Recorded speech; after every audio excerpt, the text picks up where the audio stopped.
Hey everybody. Hi. I didn't get scared. I didn't scare myself yesterday by doing my pilot that I did get posted finally today. And so I'm here for day two. Day two of The Future Is Now. And I am your collaborative host, Wendy Futura. That's right. A long time ago, I did a variety of talks, and they were about different brain science things that we do that we know works to affects our brain in different ways, some good, some bad, and how could you improve on the good, right? And so what I did was I had this character in my mind. It was Wendy Futura, and she's my future self. And I want to say that was 10 years ago or so that I did that. And so that was one reason I picked this Wendy Futura name, because who would have thought 10 years ago that I would pick up this baton and start talking about future thinking, right? So, okay, so today we're going to talk about a variety of things. I'm going to mix things up a little bit. I don't want you to come here and go, oh my gosh, she's so boring. And she never talk about anything fun. So I'm going to tell you just a little bit more about me. I'm going to talk about dreams. We're going to discuss dreams in general and dreams of the heart, right? And then not dreams at night, dreams of the heart. And then we're going to talk about a couple of signals that I wrote down last month, because my initial goal was to have this done for November 1st. That was when I was going to start. And time and things just didn't fall into place. And I decided my next best time to start would be the 11 level portal, which I did yesterday. So really excited about that. And we could talk about that a little bit. 11 portal. Real quick, very high energy. You guys might have known or might have heard that we've had 4 solar flares, high solar flares in 5 days.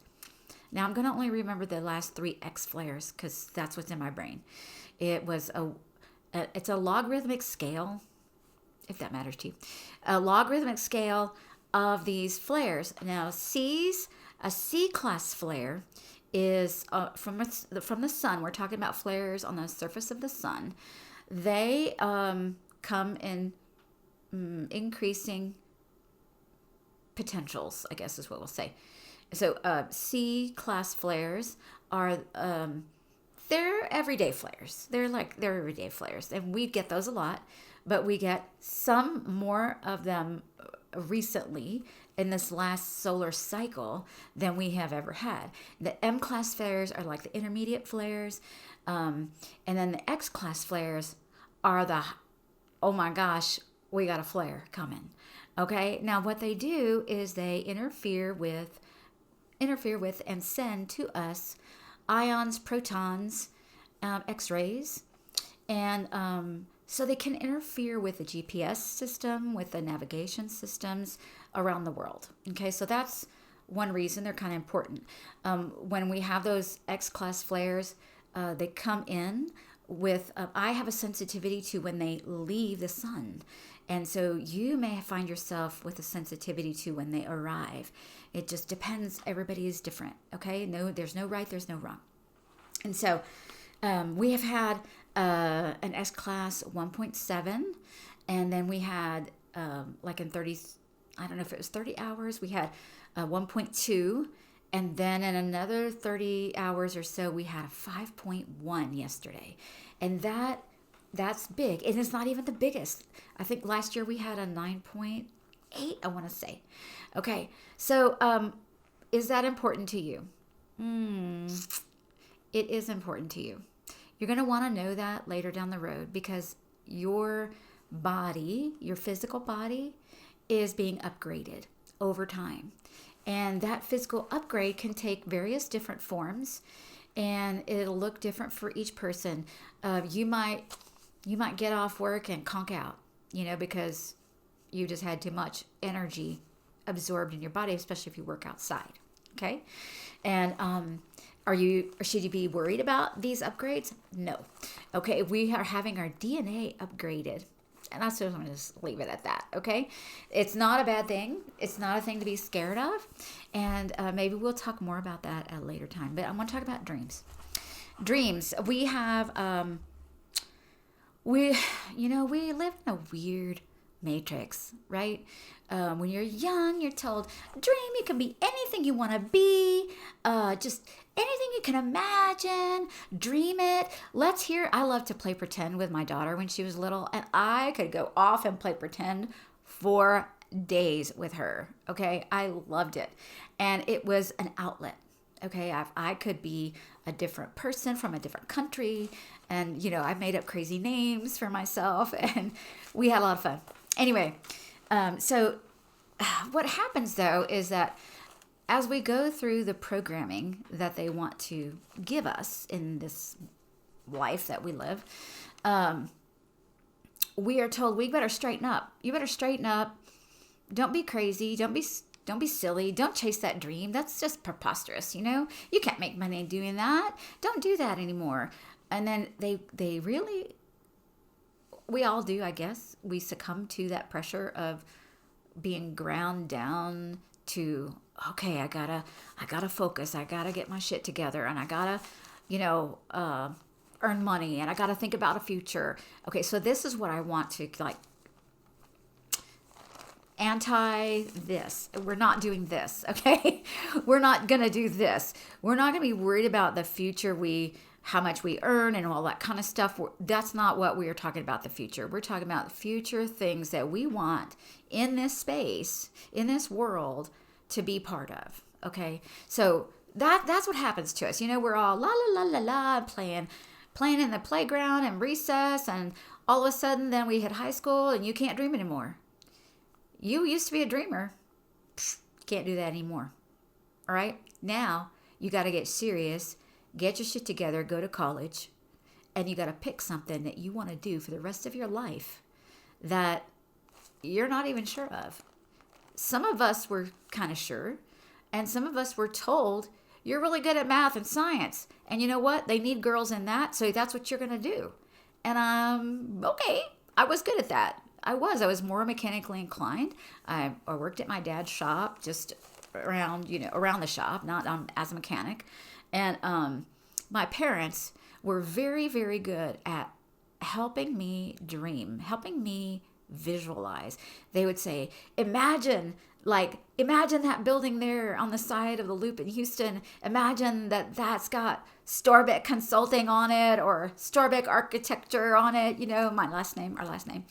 And imagine what kind of car you're going to drive when you get out of college, and they still do have that great sense of being able to visualize what is coming up in the future.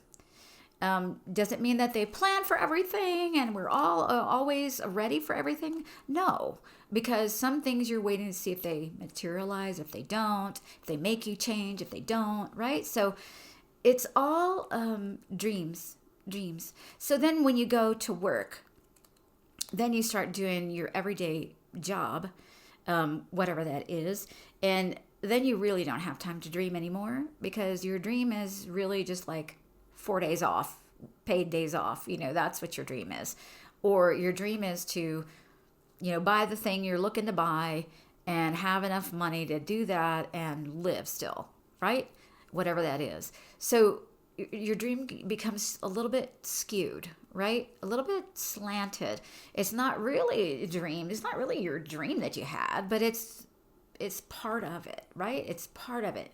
And we feel like, as long as I'm making progress towards it, maybe that's enough. And I'm here to say it's not. I can just remember having a great job. Actually, I haven't told y'all this. I have a degree, a Bachelor of Science in Engineering. I consider myself an educated blue-collar girl. I come from a blue-collar family, a regular blue-collar family that has done exceptionally well and made choices. And that's another thing that we we might need to talk about is every choice you're making right now is impacting your future. And it doesn't matter if it's maybe I want a Coke or I want a water, right? I want a soda, I want a water. The water is your better choice. Now, if it's chemical water, I don't know, then you're kind of like 50-50. But maybe the water would be better more often than the Coke. The Coke might lead you to other choices that would hinder your health down the road. The water may lead you to better choices that you make consistently. So that's what we're talking about, consistent choices. Not every choice is going to be, oh, you're going to make money, or you're going to land this huge great position. It's just the little choices add up. And so we have to be mindful of the things that we're choosing, no matter what your age is. And it doesn't matter when you start. It's just that you're mindful of the things that you need to be doing and the way you're going. Okay, so if I don't feel like I have a pretty large Mary Kay business. So if I don't feel like connecting with my customers, what's going to happen? We're not going to connect, and then I'm not going to make money, right? So there are consequences for all of our choices. So I could have a choice to speak up and talk to somebody about what I do, as this is just one of my businesses. And I do that, or I have a choice to keep my mouth closed and not say a word, and then she would never know that I even sell Mary Kay. Okay? And sometimes I'm in that mood. Sometimes I just want to be Wendy Futura, and I don't want to be Wendy Mary Kay. So, where I'm going with this is I am an educated blue-collar girl, and I may not be where you are. You may not be where I am, and you may be in a better place than I am. I don't even know. But here's the thing. Lots of times we see people on the internet, on YouTube, and we think, wow, they've got it all figured out. They've got it all going on. And I'm here to tell you, I'm collaborating with you. I don't have it all figured out. So I am dropping seeds, hopefully, into your realm of existence, so that maybe in the comments you'll bring a seed to me. Okay, drop a seed in my lap that I can think about, that makes sense to me. Okay, so and a warning, because my parents did pay for my college education, and I do have some college words. And I always set the bar high. No matter who I work with, I think that we're all rise up together, right? We all rise up together. We all learn together. And so I'm not going to, the typical TV, typical newspaper, typical news, typical written magazines, they're written at an 8th grade level. We're not going to do that, okay? I'm going to use the words I'm going to use. And if you don't know them, ask me in the comments and I'll tell you what it means. Look it up when you get home. Okay, so let's go back to dreams. Okay, so then what happens is that then you've lost your dreams. Okay, we've gotten a job, and our dreams are just, they're just a little less than what they really were, if they even exist at all. Maybe your dreams were built around athletics, and then you realize that that was a very competitive space. And so maybe that changed for you. But you still love that sport, right? You still love that. Maybe you go off and you do something within that sport as a coach or as an assistant coach or something else that feeds that, right? It doesn't mean you shut it down. It doesn't mean that you never do it again. But that's what a lot of us do. We just close it off. Boop, close it off, close that door, go to the next thing. Okay.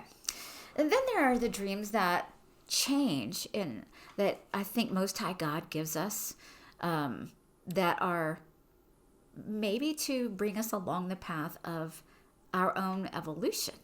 And so maybe my dream was to be this great science engineer person that I was for those years, but maybe it's changed.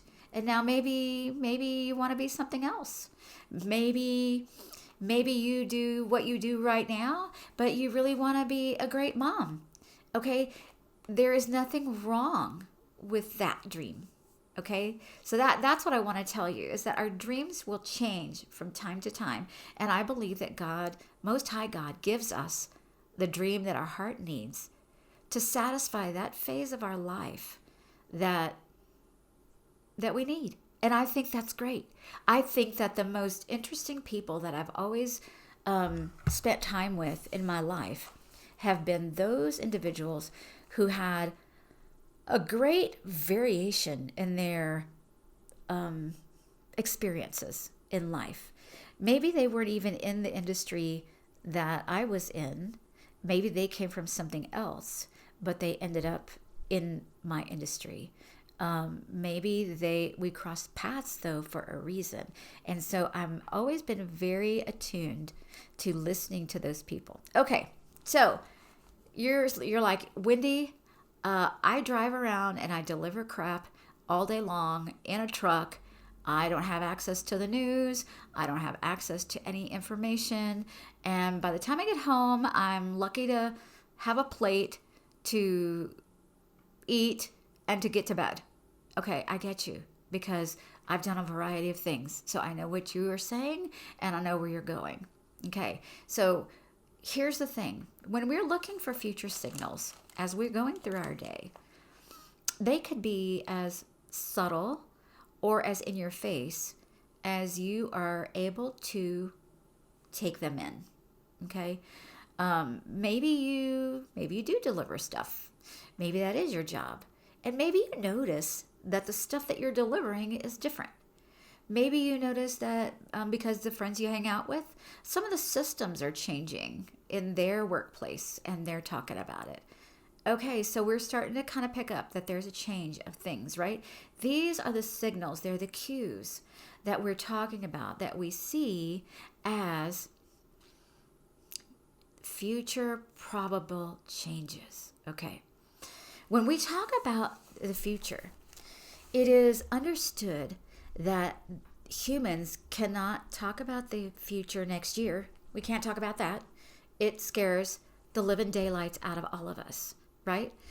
Because that means I got to get ready. I got to change. And I don't know. I'm not ready for this. What am I going to do? You know, they're saying I got to have this ready and I don't have that ready. How am I going to get it? How am I going to earn it? You know, whatever it is. Okay. So when we talk about futures, we're talking in the 10-year span. Now, because of this predicament that we're in of transition, and because of these patents that have been withheld from us for so long, we may be having to shorten that up a little bit, just for the near term. But in general, when I work with you as an individual, or if I'm working with an organization or a business, we're going to talk about a 10-year future. Okay? That gives us time to breathe. That gives us time to assess the markets. That gives us a time to research the changing demographics. Okay? So don't get scared and turn me off because I'm talking about future. Okay? I'm going to try to always talk about these examples as within a timeline that I hope will not be scary. Let's just say it. We won't be scary. We're not going to be here to be scary. I'm not here to scare you. Okay? I'm here to tune you in to some of the things that I see, I hear, and then they're going to be different than the things that you pick up on. Okay? They just are. But I want to know what those are too. Okay. So let's talk about some of these signals that I wrote down in letter October. All right. One of them was Ambler Rd in Alaska. Okay. This is the future of mining. Okay. It's probably the future of a lot of other things we're going to talk about. So the Ambler Rd in Alaska is going to be opened up, going to be built. Okay. It's going to be a toll road. And there are going to be 3 phases of development of this toll road, or of this road. Okay, whatever. And it'll be a single lane at first. It's going to include 2 bridges at the latter portion of development. And so we've got phase 1, 2, and 3. Okay. So, why? What does this say? What is this saying to us?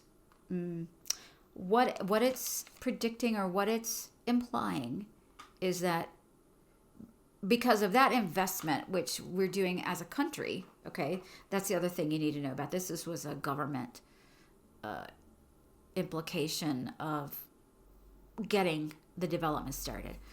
And this was an EO, I think. I got this, I heard this one day. I was able to listen to Catch Trump talking about this particular item.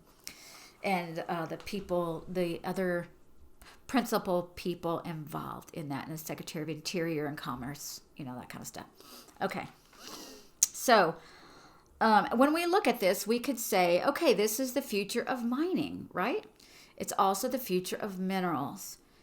So what does that mean for us? That means there's job opportunities, right? It means there are job opportunities. We're going to have industrial technology support. I said jobs, business, employment. Gold reserves are there. Okay. And maybe you don't know, maybe you do know, like, why don't we do any commercial anything really except oil production that I know of? There's probably in the fisheries there in Alaska. And I don't mean to shortchange Alaska. I'm not familiar with it enough. So, okay. So I'm talking out of my butt. All right.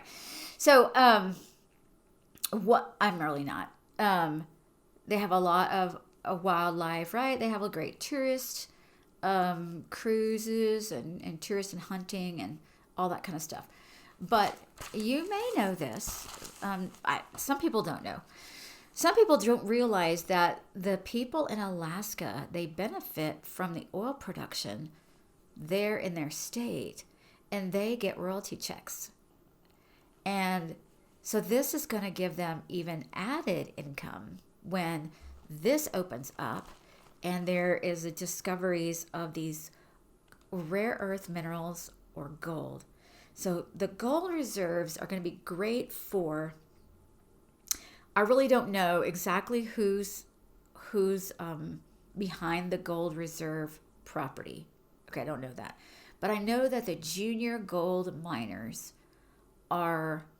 they have been busy I think mostly them have been busy shopping and procuring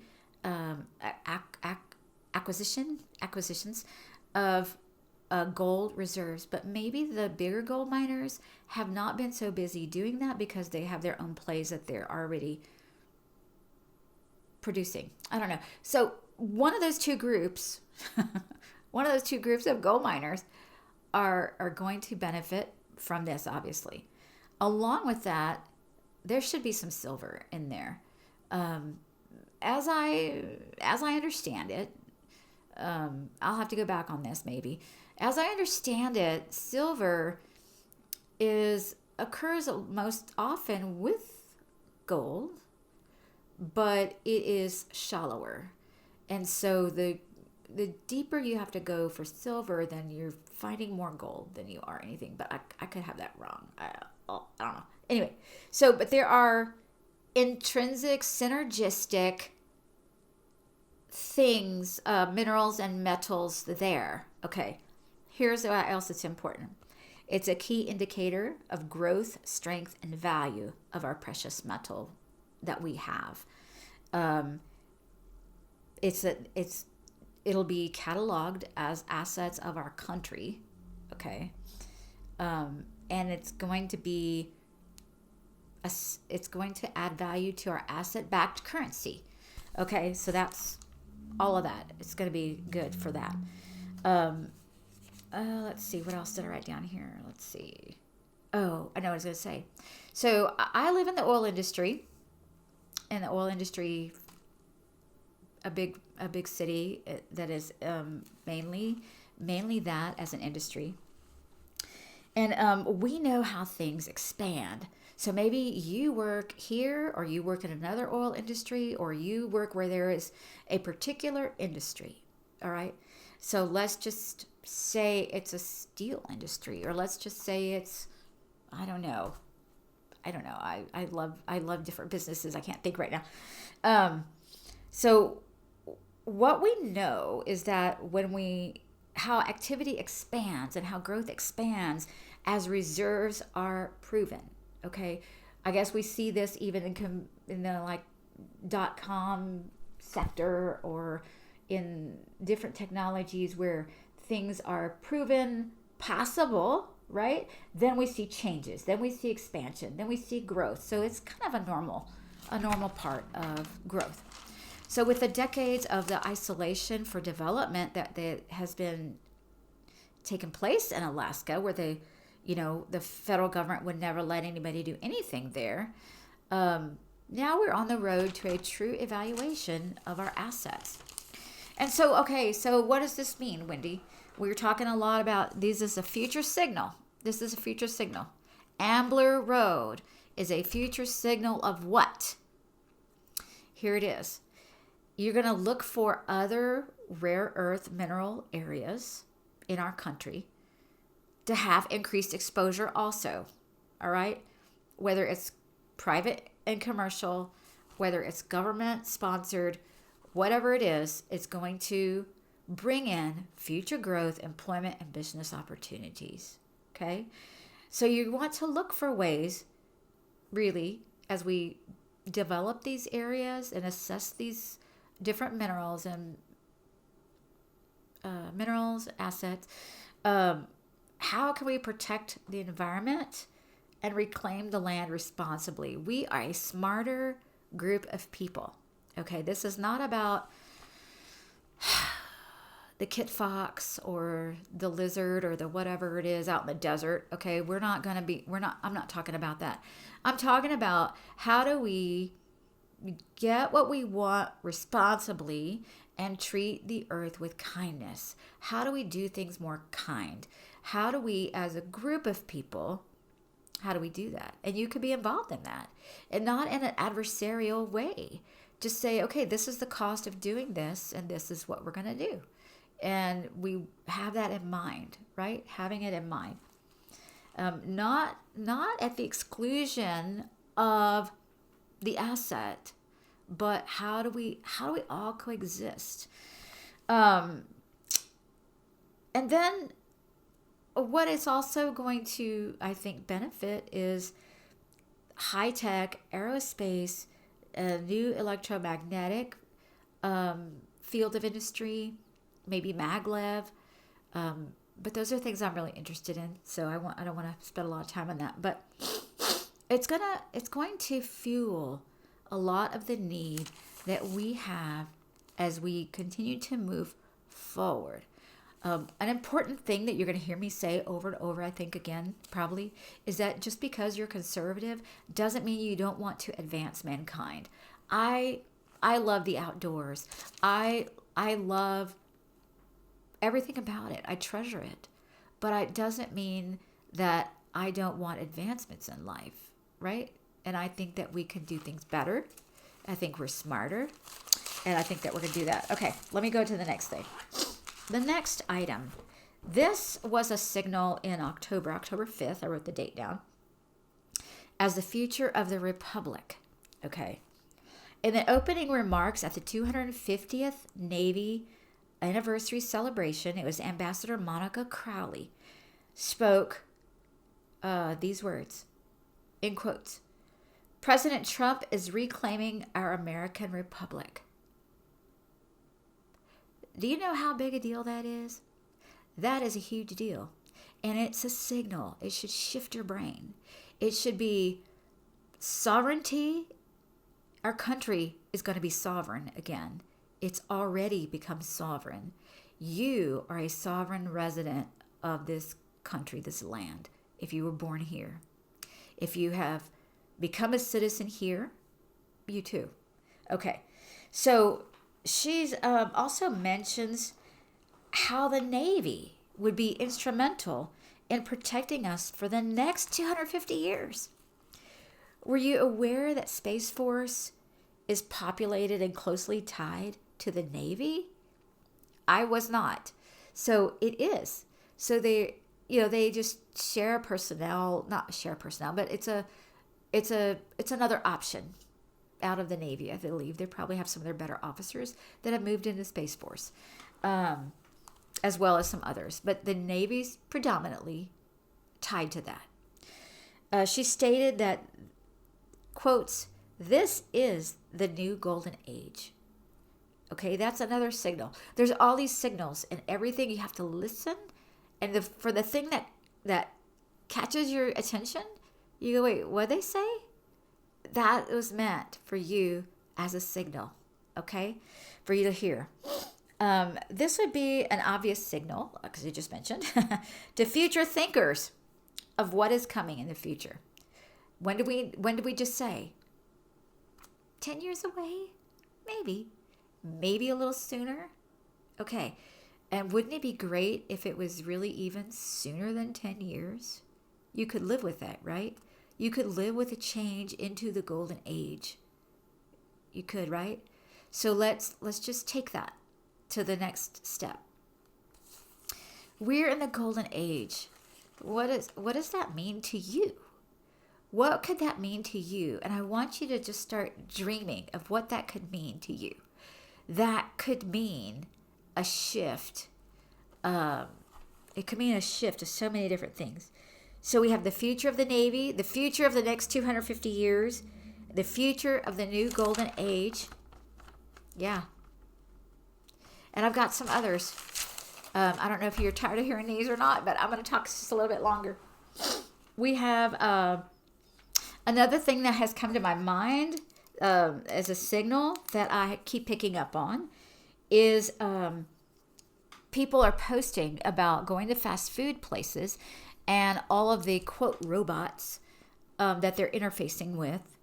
I know even my sister had said something about going to McDonald's and having that there's nobody there. It was just a machine. And there's some people in the back, probably the management type people. And so what I see, though, is fear. Fear built around this item. So I know I've mentioned it before. We're not going to generate fear here, okay? We're not going to do that. So we've got the future of fast food is then more AI involved, right? So that's the future of AI. And AI can be good and it cannot be good. But we are in charge here on this little marble that we're on. And AI is not, right? So let's think of it in this manner.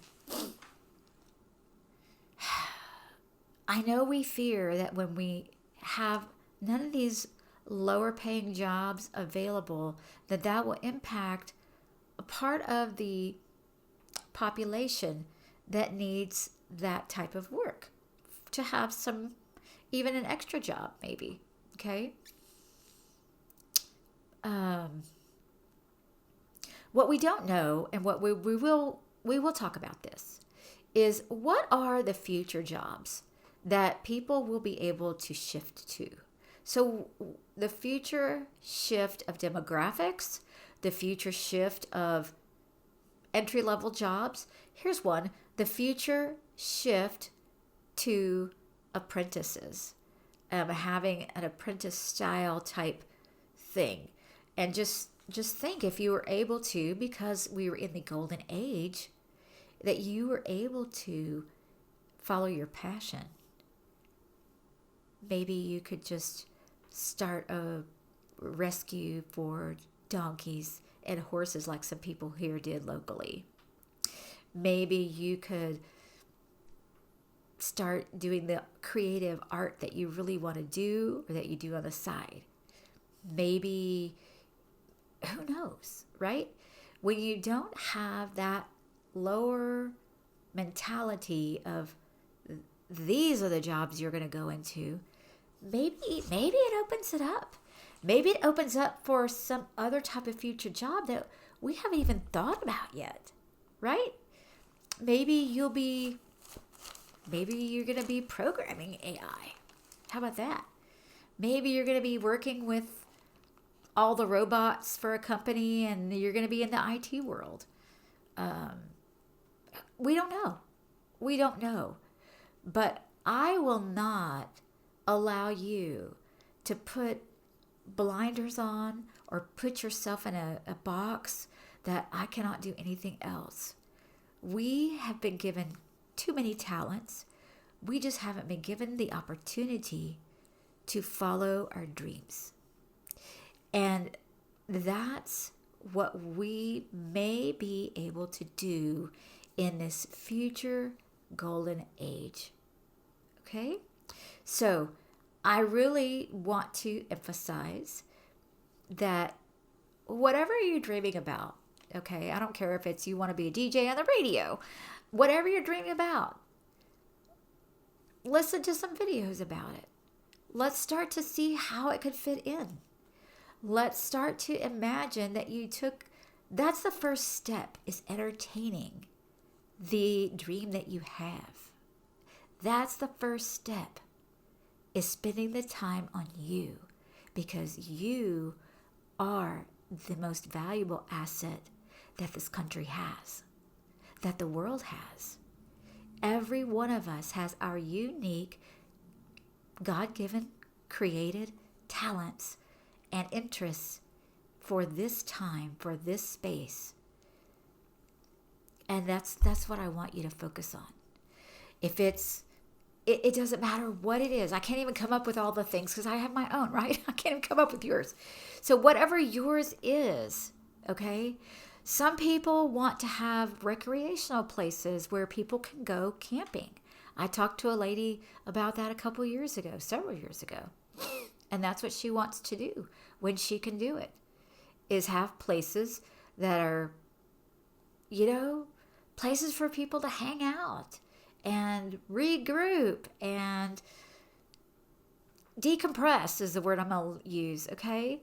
So think about that. Think about what gifts can you bring to other people?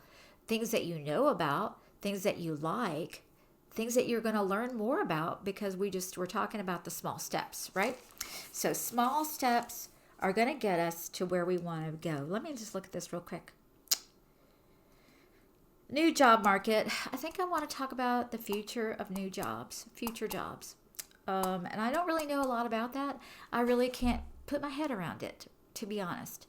So we are going to have some changes, some shifts. And okay, let's say you don't like talking to robots. Okay, you don't like talking to the screen, and you don't want to do that. So here's where we decide how we want to handle that. Do you still want to go there? Is that food good for you?